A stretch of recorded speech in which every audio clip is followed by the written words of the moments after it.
Parfois cynique, parfois confiant, mais jamais complaisant. Francis Gosselin. On apprenait il y a quelques jours que le ministre des Transports du Canada et lieutenant québécois du Parti libéral du Canada donc envisage de se lancer dans la course à la chefferie au Parti libéral du Québec. Il l'envisagerait, il n'a rien annoncé pour l'instant. C'est une pointure importante. Pablo Rodriguez, c'est quelqu'un, je pense, qui bénéficie d'un fort capital de sympathie. Il est connu des Québécois. Je rappelle que pour l'instant, il y a seul Denis Coderre qui a annoncé son intention de se présenter. D'autres, là, Frédéric Beauchemin, qui est député libéral, Charles Milliard, l'ancien président de la Fédération des chambres de commerce du Québec, et le maire de Victoriaville serait pressenti. Bref, pour en parler, je suis avec Maya Gontier, qui est vice-présidente aux affaires internes de la Commission jeunesse du PLQ. Bonjour, Madame Gontier. Oui, bonjour.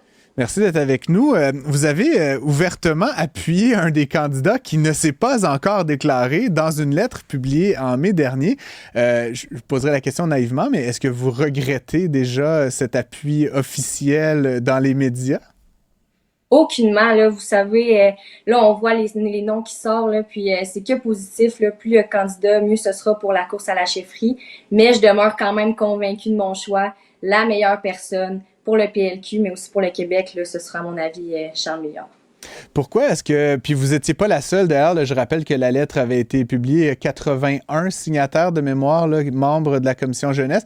Pourquoi est-ce que vous sentez l'obligation de soutenir un candidat aussi tôt dans le processus, sachant que la course à la chefferie va culminer en juin 2025? C'est quoi l'urgence, plus d'un an avant que le vote se fasse, là, de déjà s'aligner en tant que membre du parti envers l'un ou l'autre des candidats?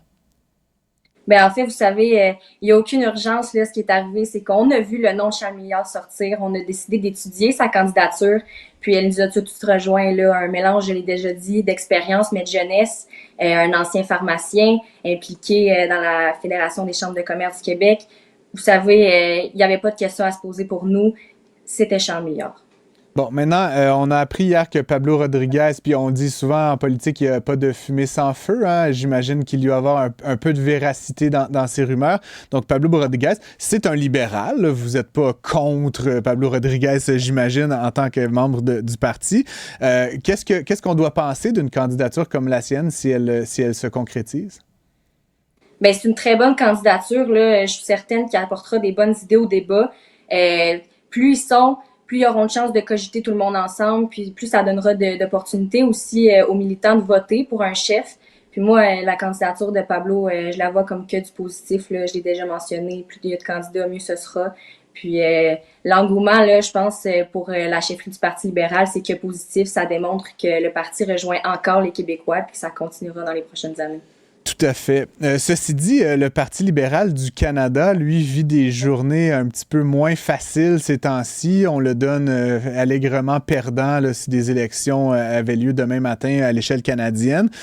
Puis bon, certains disent que l'intérêt de M. Rodriguez pour la chefferie du PLQ est lié à cette éventuelle défaite là, des libéraux fédéraux. Est-ce que vous anticipez que les deux, tendances s'impactent l'une et l'autre? Est-ce qu'une défaite importante des libéraux canadiens aurait un impact négatif sur les libéraux au Québec? Non, vous savez, là, ils sont distincts depuis assez longtemps. Selon moi, ça va être dans la personne, mais surtout dans les idées. Je crois pas qu'il y aura d'incidence majeure là, sur la défaite d'un des deux partis. Très bien. Et là, donc, vous avez une course à la chefferie. 2025, il y aura, je vous le souhaite, un nouveau chef qui sera choisi pour le parti. Est-ce que c'est réaliste de penser que le Parti libéral renaisse de ses cendres et reprenne le pouvoir en 2026? Bien, écoutez, c'est l'objectif. Hein? Quand on soutient un candidat, on veut qu'il remonte le parti à son plus haut. Moi, en soutenant Charles Milliard, ce que je désire, c'est qu'il puisse amener le parti au gouvernement en 2026. Donc, oui. Très bien.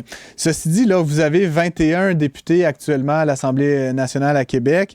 La majorité sont à Montréal. Hein, puis on le sait, ces dernières années, les élections au Québec se sont gagnées en dehors de Montréal, beaucoup dans le 4-5-0 et ailleurs.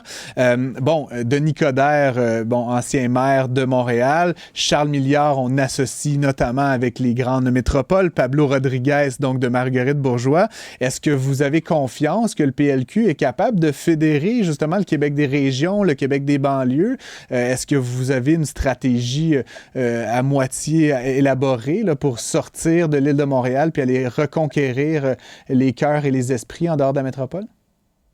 Ben, vous savez, en tant que jeune, ce sera notre cheval de bataille là, d'aller chercher partout dans les régions.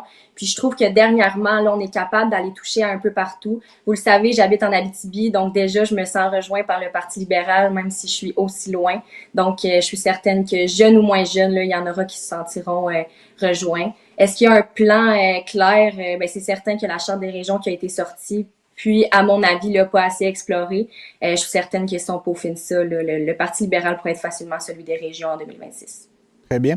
Je vous laisse en vous posant la question. Ce matin, Denis Coderre, personnalité colorée de la scène politique québécoise, a fait une sortie là, suite aux rumeurs concernant Pablo Rodriguez. Bon, il a référé à son chum Pablo en évoquant que le timing n'était pas le bon. Qu'est-ce qu'on doit penser de la sortie de M. Coderre là, au sujet de M. Rodriguez? Ben écoutez, c'est une sortie comme une autre, là. Je veux dire, est-ce que c'est un bon timing ou pas? Ce sera à l'avenir de nous le dire. Je pense que Pablo sorte maintenant, qu'il sorte plus tard ou qu'il sorte pas. Ce sera positif dans tous les cas, là. Donc, je pense que la sortie de M. Coderre, elle devait avoir un objectif précis, mais pour l'instant, je le cherche. Je comprends, mais donc, encore une fois, M. Coderre, est-ce qu'il cherche à décourager d'autres candidats de se joindre à la course? Puis, je sais pas, est-ce qu'il espère un couronnement? Ou en fait, qu'est-ce qu'on doit lire entre les lignes d'une sortie comme celle-là? Si je lis entre les lignes de ce que vous nous dites, elle est peut-être un peu malhabile ou malvenue. Oui, ouais. En fait, elle est malhabile. Oui, elle est malhabile. Probablement que son but est de décourager l'autre candidat, mais je veux dire, Pablo aura besoin de plus pour se décourager. Là, s'il a envie de se présenter, il va se présenter. Donc, c'est probablement, oui, pour décourager Pablo Rodriguez. Donc, une course peut-être à 5, là, selon les rumeurs qu'on entend de part et d'autre. C'est suffisant pour choisir un chef de qualité? 5 candidats au PLQ, Mme Gontier? Ben, vous savez, on parle toujours de la qualité. À date, on a de très bons candidats. Puis, il peut en avoir d'autres, puis ce sera encore mieux. Donc, le débat d'idées, ce sera ce qui nous enlignera, je pense, pour un chef de qualité. Très bien.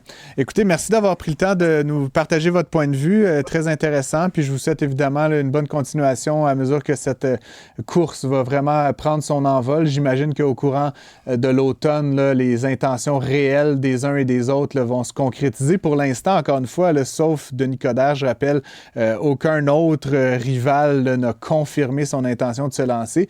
Bon, puisque vous soutenez Charles Milliard, vous savez peut-être des choses que nous ne savons pas, mais encore une fois, je pense que c'est un petit secret de polichinelle là, que son intention, c'est de briguer la chefferie.